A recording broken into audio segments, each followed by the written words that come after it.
I stare at my laptop screen, blinking repeatedly as if the numbers might magically rearrange themselves. They don't.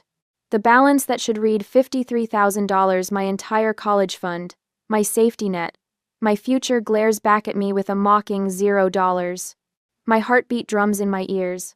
A cold sweat breaks across my forehead as my fingers hover above the keyboard, wondering if this is some kind of technical glitch.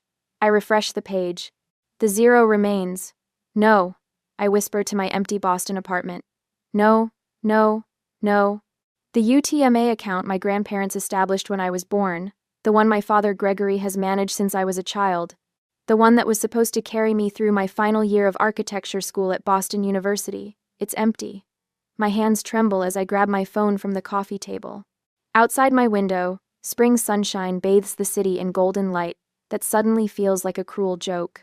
I punch in the familiar Columbus area code, my father's number memorized since childhood. 1 ring. 2 rings. Milani! His voice booms through the speaker with its usual confidence. How's my college girl? I swallow hard, struggling to push words past the knot in my throat. Dad, I'm looking at my UTMA account. It's empty. A pause. Just long enough to confirm this isn't news to him. Oh, that. His tone shifts, not to guilt or remorse, but to something casual, dismissive. Yeah, I had to move some things around. Just borrowed it for a stock opportunity. Great timing, actually market's prime for investment. The room tilts slightly. I grip the edge of my desk to steady myself. You borrowed $53,000 without telling me? Listen, honey, it's not a big deal. You're smart, you'll figure it out. Take a semester off, get one of those modeling jobs they're always offering you. You don't need to worry about this. The dismissal in his voice ignites something inside me, burning through the shock. That money was for my education, I say, my voice unrecognizable even to myself. Grandma and Grandpa set it up specifically for college. You can't just take it. Milani, he sighs, as if I'm a child who doesn't understand basic arithmetic. Family helps family. This is a fantastic opportunity that will benefit all of us. I close my eyes, suddenly seeing with perfect clarity the neighborhood barbecues, where my father held court, our modest colonial home in Columbus, that he took credit for maintaining. In reality, it was my mother Helen who preserved our respectable facade, working herself to exhaustion with double shifts days as a cashier at Robertson's Grocery, nights waiting tables at Finley's Diner. All while Gregory Wilson played the role of devoted family man, community leader, PTA treasurer. The role. It was always just a role. Dad, I need that money back. Now. I have tuition due in 3 weeks. Don't be so dramatic, he snaps, his patience clearly wearing thin. You're 24 years old. Time to stand on your own 2 feet instead of expecting handouts. My laugh sounds hollow. Handouts? That was my money. Legally, my money. Look, I've got a meeting. We'll talk later. The line goes dead. I stare at my phone in disbelief, my hand trembling so violently now that I nearly drop it. I take 3 deep breaths before calling him back. He answers on the 4th ring, annoyance evident. What, Milani? You need to put that money back. Today. My voice sounds stronger now, fueled by rising anger. Family matters more than money, he replies, his tone hardening. Maybe it's time you quit wasting your time with school anyway. With your looks, you could be making real money modeling. Use what God gave you instead of racking up more student debt. The suggestion lands like a slap. 4 years of architectural studies, Dean's List achievements, a portfolio that already impressed 2 firms reduced to how I might look in front of a camera. I'm not quitting school, I tell him, tears threatening but held firmly in check. And I'm not using my looks instead of my brain. I need my money back. I'm hanging up now, he says coldly. Call me when you're thinking more clearly about what's important. The line goes silent again. This time, I don't call back. Instead, I open my banking app and request all statements from the past year. Within minutes, they load on my screen, and the systematic betrayal reveals itself in black and white. January 3. Withdrawal. $2,500. January 17. Withdrawal.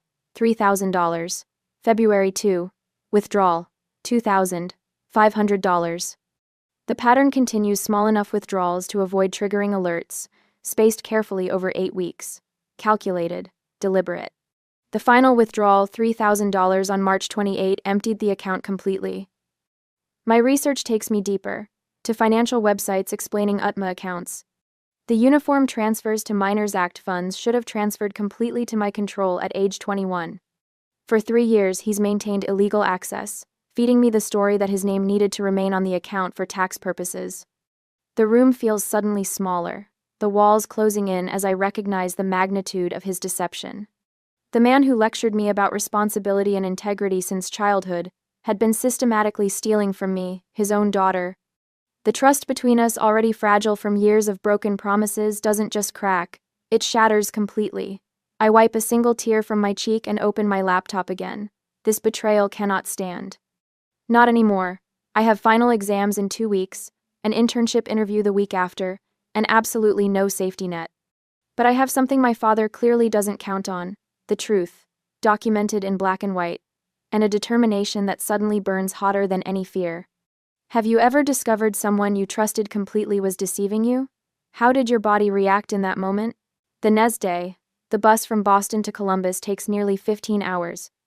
I spend most of it staring at farmland in small towns through a smudged window, rehearsing conversations in my head that I doubt will ever happen. What do you say to a father who stole your future? I arrive at the Greyhound station just after 6 in the evening. No one's waiting for me.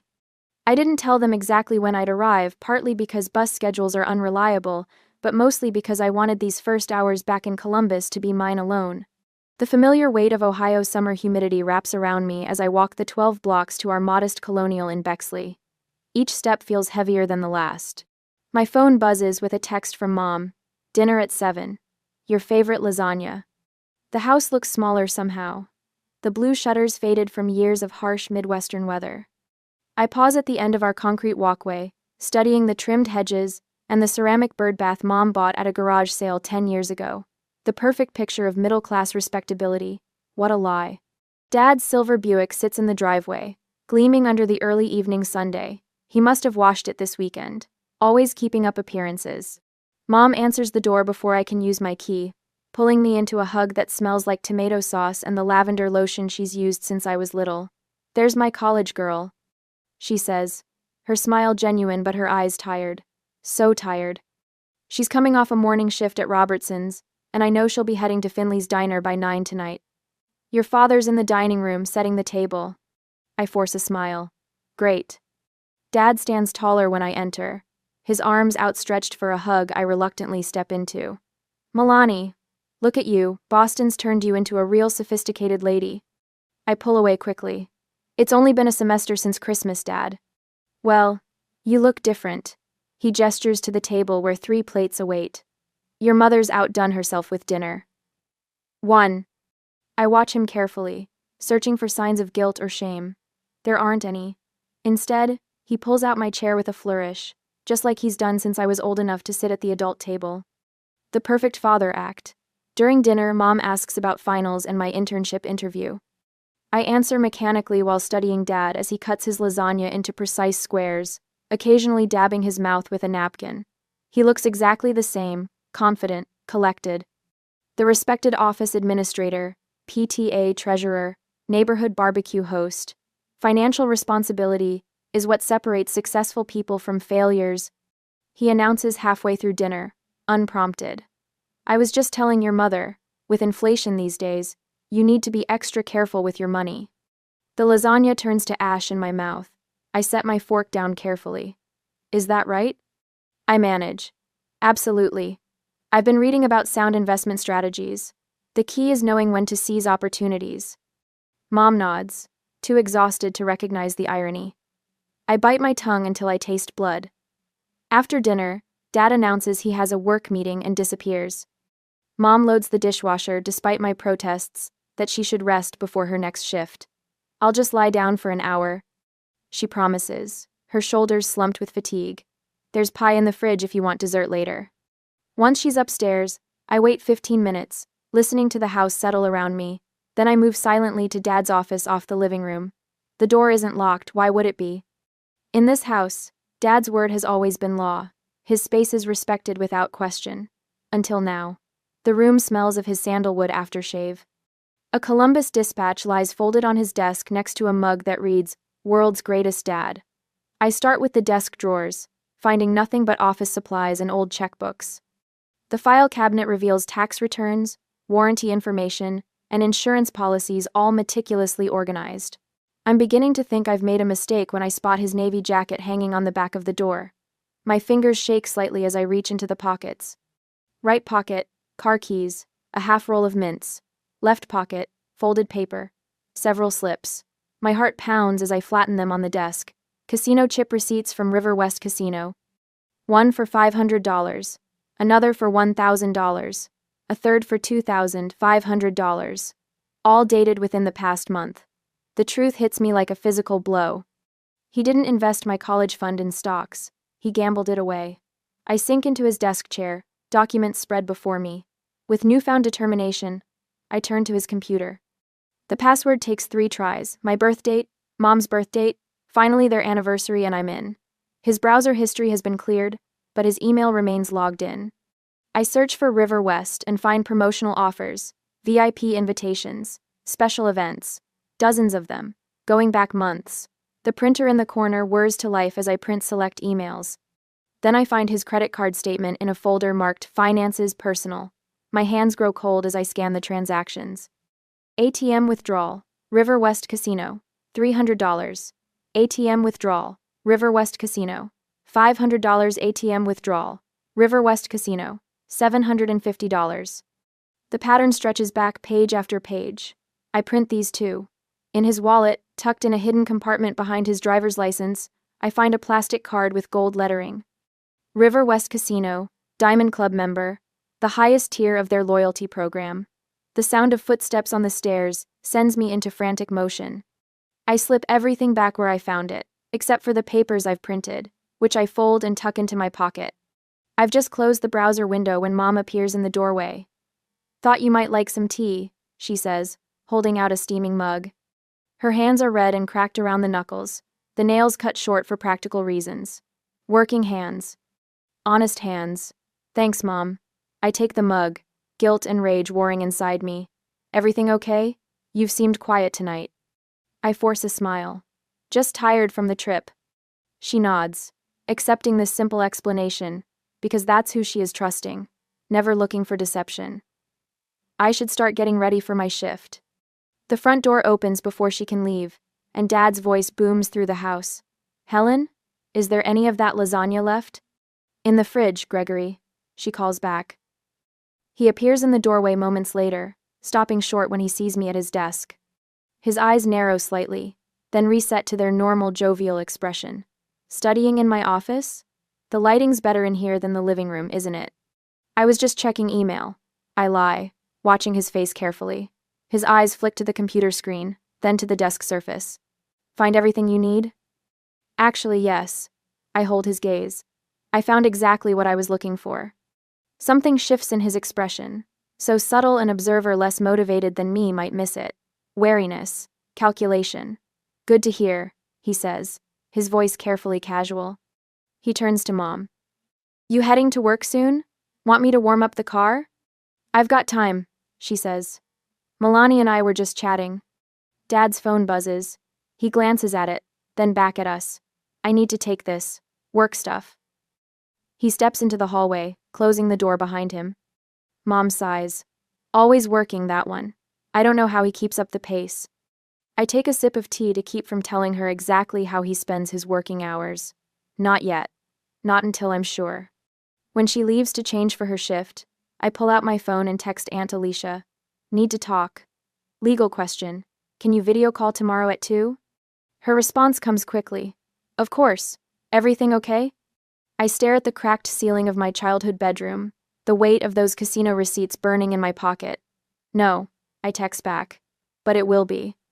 Later that night, I'm reading in bed when Dad knocks on my door. Without waiting for an answer, he pushes it open, leaning against the frame with arms crossed. "I noticed you were in my office earlier," he says, voice low, looking through my things. I set my book down. I found the casino receipts. A flash of anger crosses his face before he composes himself. "Those weren't mine. I was holding them for a coworker." "Really? And the Diamond Club membership card? The ATM withdrawals? The VIP emails? All for a coworker?" "You had no right to go through my personal items," he snaps, defensive now. What I do with my money is my business. It wasn't your money, I say, voice shaking with rage. It was mine. My college fund that Grandma and Grandpa set up. The one you emptied for your gambling addiction. Keep your voice down, he hisses, glancing toward the hallway. Your mother doesn't need to hear your wild accusations.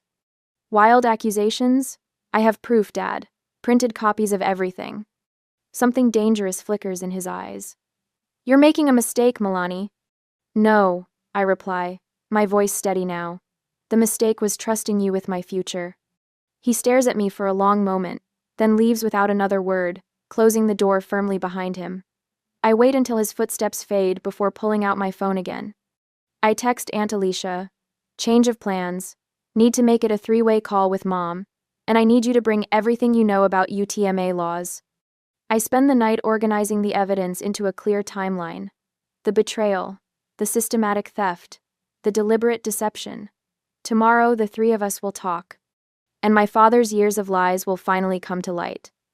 Would you confront a family member who stole from you? Or try to preserve family peace? What would be at stake for you? 2 days later, the fluorescent lights of Aunt Alicia's law office cast harsh shadows across stacks of documents. Her normally tidy desk had transformed into command central, legal pads covered with notes, tabs marking critical pages in financial records. Her fingers flew over the keyboard, punctuating each sentence with a forceful tap. The custodial breach is clear-cut, she muttered, not looking up as I entered with 2 coffee cups. What Gregory did wasn't just morally wrong, it was illegal. I set her coffee beside her keyboard, black with 1 sugar, just as she'd taken it since law school. The scent of fresh coffee mingled with the sterile office air. Through the window behind her, Columbus stretched gray and overcast, matching my mood. Will it hold up? I asked, my voice steadier than the trembling cup in my hand. Dad's always been good at talking his way out of trouble. Alicia finally looked up, her eyes so much like my mother's narrowing with determination. Charm doesn't work in court documentation, honey. Numbers tell the truth when people won't. She swiveled her monitor to show me a formal letter, the language cold and precise. The words, demand for immediate restitution and breach of fiduciary duty jumped from the page. This goes out today. Certified mail. She handed me a copy. No more talking, no more chances. We've moved beyond that. I nodded, running my finger along the edge of the paper. How's Mom doing with her attorney? Linda's the best divorce lawyer in the state. Your mother brought 20 years of financial records. A small, fierce smile crossed Alicia's face. Helen Wilson may have been quiet all these years, but she kept receipts, literal and figurative. That evening, Alicia's kitchen transformed into our war room.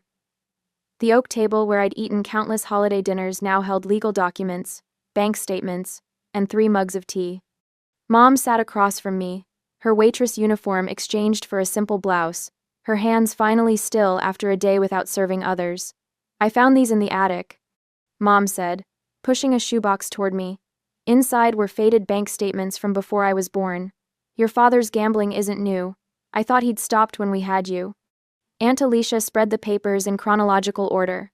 This establishes pattern. It matters. It matters.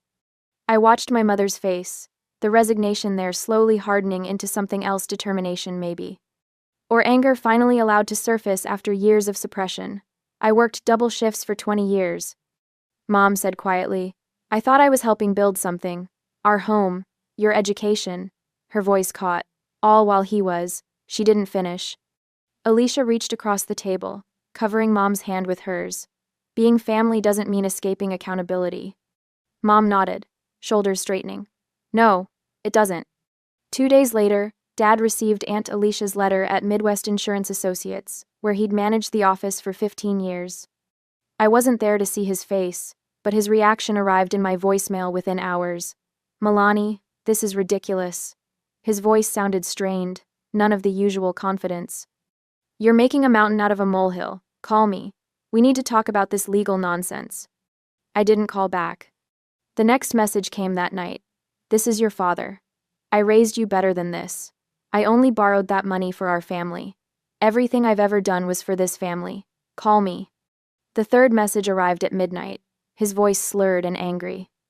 You think you can threaten me? With lawyers? I'm your father. I changed your diapers. I drove you to school. I supported your ridiculous architecture dreams when you could have done something practical. This is how you repay me? By humiliating me? I played the messages for Mom and Alicia the next morning. Mom's face paled, then flushed with anger. Those dreams weren't ridiculous, she said. You were drawing buildings before you could write your name. That afternoon, my phone rang with cousin Margot's number. Your dad called us, she said without preamble. He says you're trying to ruin him over some misunderstanding about college money. What did you tell him? I asked, pulse quickening. That he should pay you back what he took. Margot's voice hardened. Then he said you were being dramatic and ungrateful, that you've always been his difficult child. That's when I hit record on my phone. The recording she sent captured my father's desperate lies, each one more elaborate than the last. How I'd agreed to the loan. How I'd spent the money myself and was blaming him. How my mother had mental problems and couldn't be trusted. That night, Mom called me after her shift at Finley's diner. Her voice sounded strange, hollow yet somehow stronger. I broke down tonight, she said, right in the middle of serving table 12 their meatloaf special. Mom, I'm so sorry. Don't be. Something had changed in her voice. Brenda from the kitchen sat me down in the break room, then Loretta joined us, then Mike from the grill. I pictured the diner staff, the people who'd watched me grow up during visits to Mom's workplace, surrounding her with support. They've seen it all these years. Mom continued. How tired I was. How your father never came to my workplace events, but expected me at all of his. How he'd drop by to borrow cash from my tips. I heard a soft tinkling sound through the phone. What was that? I asked. My wedding ring. I just took it off. The barest hint of wonder colored her voice. 26 years, and it slides right off like it was never meant to stay. I pressed my hand against my mouth, tears threatening.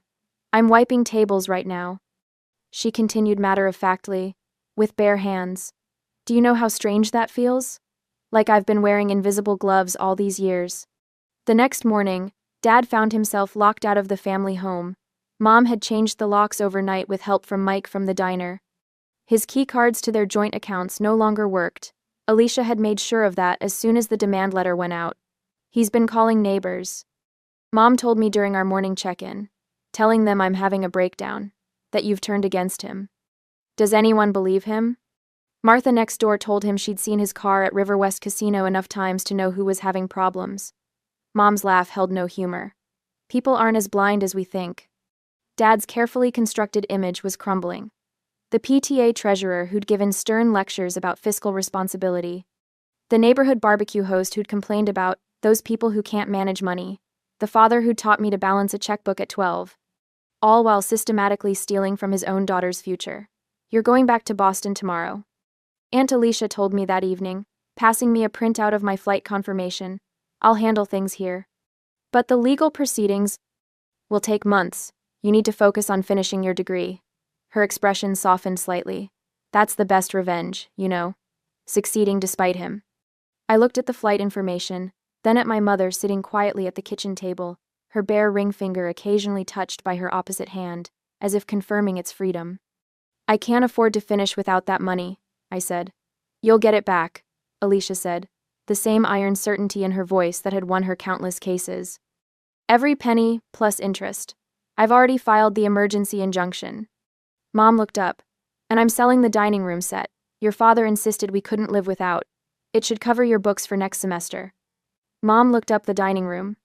I stared at these two women, their faces so similar yet marked by different lives, one who'd fought openly, one who'd endured quietly, both now refusing to bend.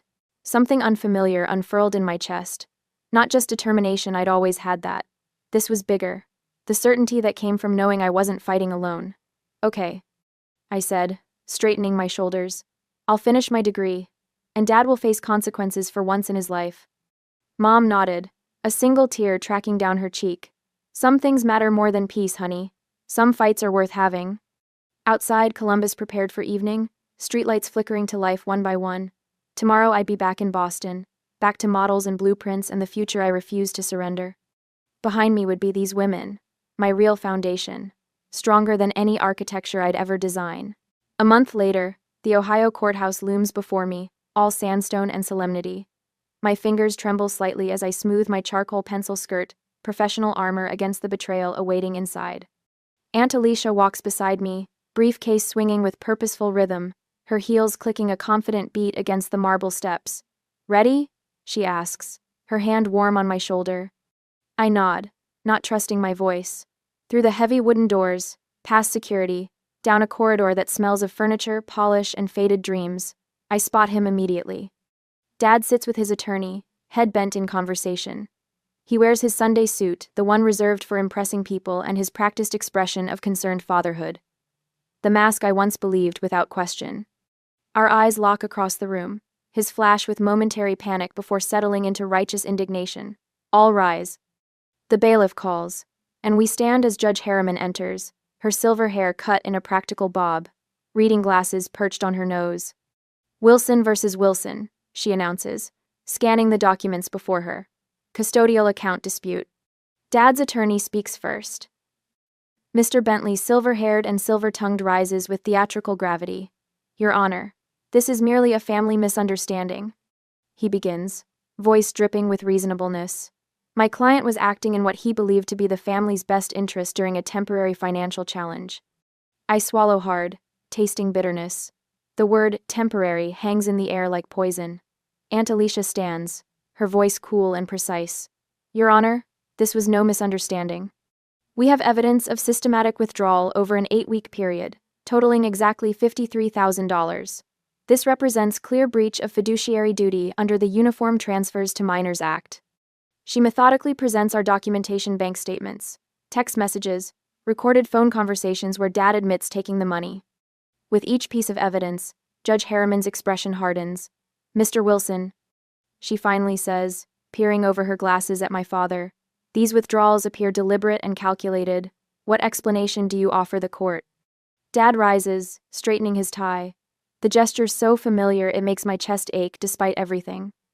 "Your Honor, I've always put family first," he begins, voice steady with practiced sincerity. "This money was going to be invested for Milani's future, a better return than just sitting in an account."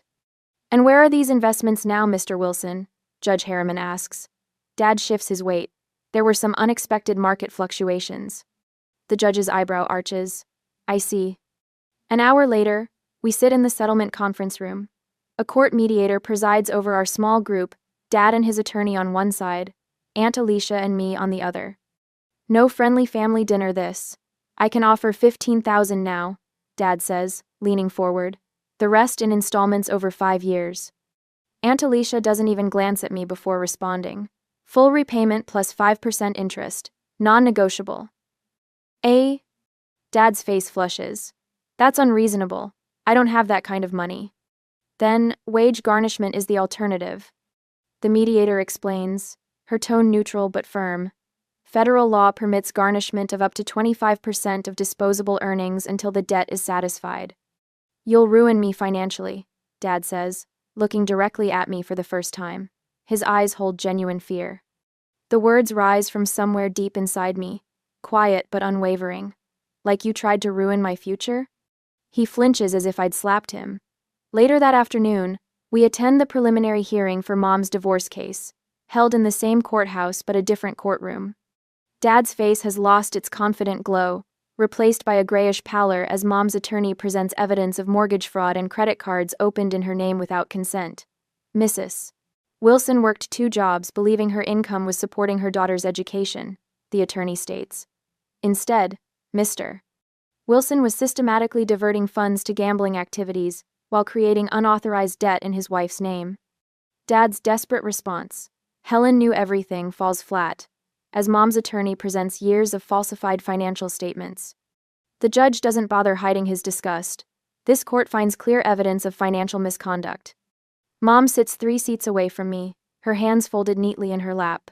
When the judge announces his finding, her shoulders drop slightly, as if releasing a burden carried too long.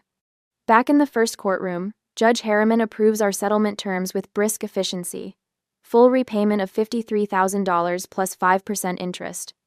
Direct wage assignment from Dad's paycheck. Federal garnishment of 25% of his disposable income until the debt is paid. The court finds the defendant in clear breach of fiduciary duty. She states, "This settlement represents the minimum consequence for such violation of trust." I watch Dad's face as reality crashes through his carefully constructed defenses.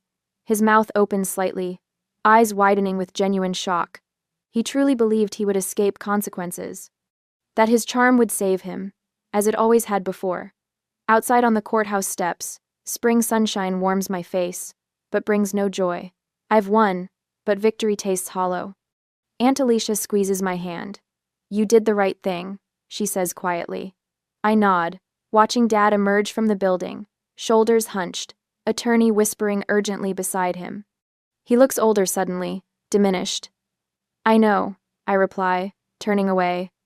But doing the right thing still hurts. What price would you put on trust and honesty in your family? Is there a dollar amount that's too small to fight for when principles are at stake?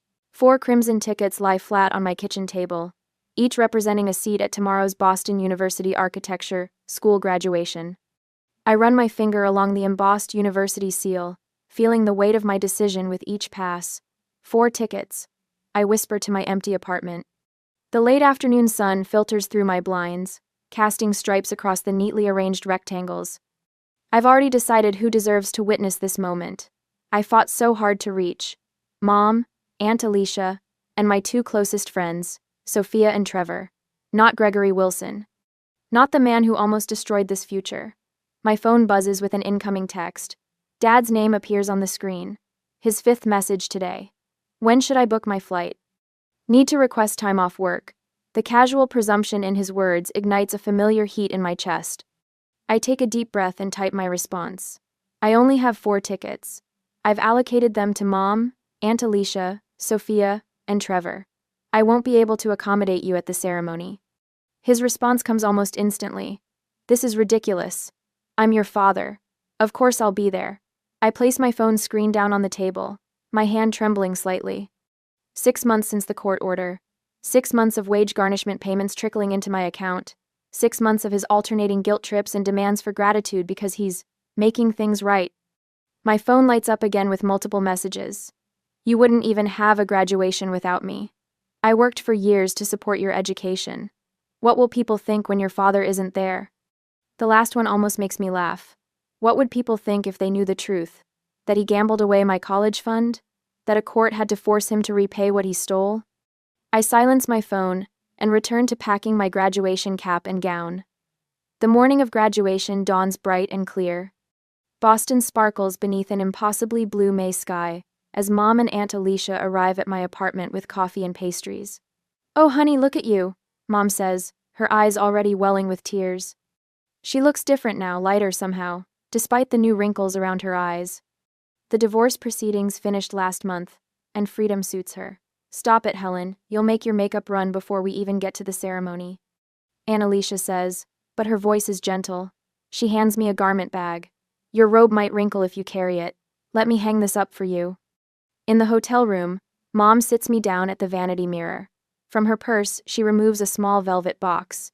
This was your grandmother's, she says, opening it to reveal a delicate silver pendant shaped like an architect's compass. She wore it when she worked as a draftsman in the 60s. Not many women did that work back then. I touch the pendant gently. I didn't know she was in architecture. She wasn't allowed to advance, Mom says, clasping it around my neck. But she would be so proud of where you've gone with your talent. The pendant rests cool against my skin as tears threaten. I stand and hug her tightly. Thank you for everything.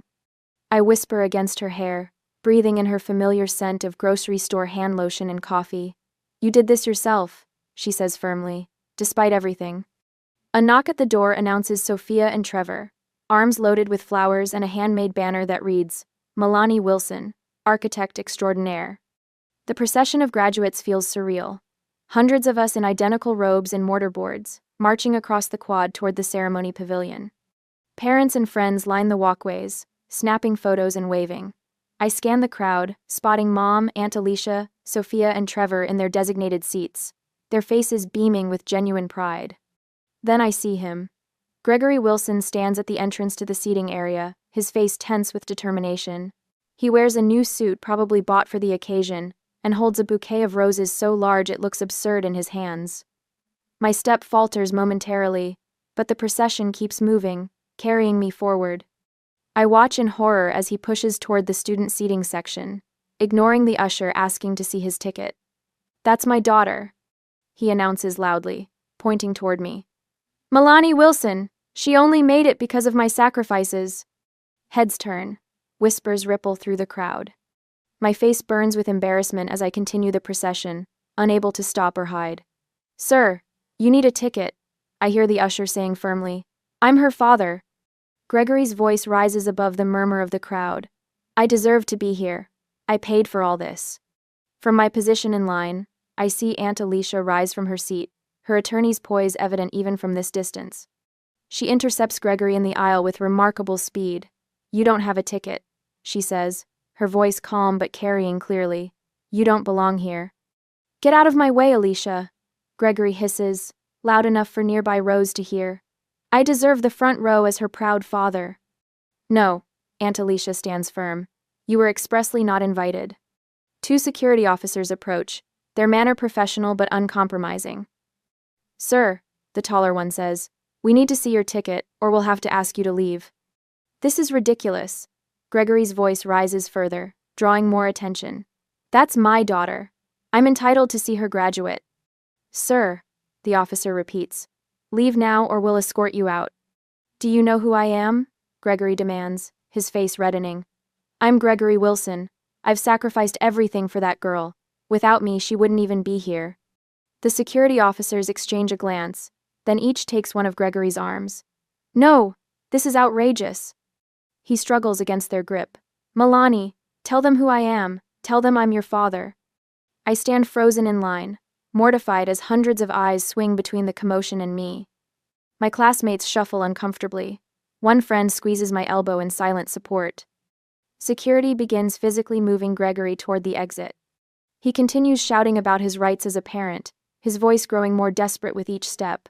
"You can't do this to me. I'm her father. I've done everything for her." As they finally remove him from the pavilion, an unexpected sensation washes over me. Not the crushing embarrassment I anticipated, but something lighter. Relief. The truth of our relationship laid bare for all to witness. No more pretense, no more masks. I catch my mother's eye across the crowd. Her face shows concern, but when I give her a small nod, she visibly relaxes. Aunt Alicia returns to her seat, smoothing her skirt with steady hands that betray no tremor of distress. The ceremony continues. When they call my name, I walk across the stage with my head high, accepting my diploma as cheers erupt from my 4 true supporters. For the first time, I realize that family isn't defined by obligation or blood. It's built through honesty, respect, and showing up when it matters. The 4 people who earned those tickets understand that. And in this moment of triumph, my name echoing across the loudspeakers, my hard-earned degree in hand, I finally understand it too. Have you ever had to establish a boundary with a loved one who betrayed you? How did it feel in that moment? A month later, the candlelight flickers across the faces of my dinner companions at Luciano's, one of Boston's hidden culinary gems. My mother Helen's tired eyes now sparkle with newfound vitality. Aunt Alicia raises her glass of Pinot Noir, her attorney persona softened by genuine pride.